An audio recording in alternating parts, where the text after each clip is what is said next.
The overall goal of this procedure is to obtain a subnuclear fraction enriched with replication compartments formed in adenovirus-infected cells for the detailed study of their composition, ultrastructure, and associated activities.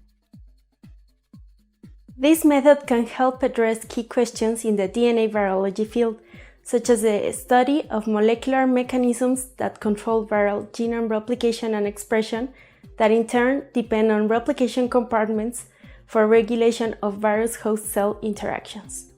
The main advantage of this technique is that it is a simple procedure based on velocity gradients to establish a cell-free system, which is amenable to the study of the mechanisms that allow nuclear replicating DNA viruses to take control of the infected cell.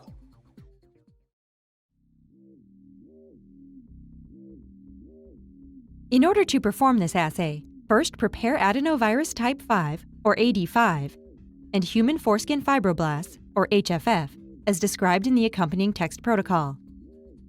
To begin, infect 10 to the 7th HFF in 100 mm tissue culture dishes using 1 ml of AD5 in DMEM per dish at an MOI of 30 focus-forming units, or FFU, per cell.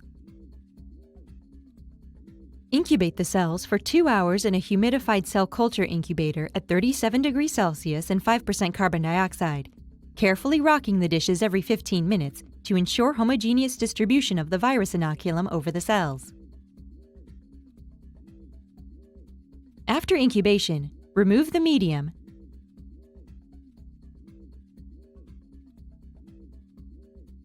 and add fresh DMEM supplemented with 10% FBS.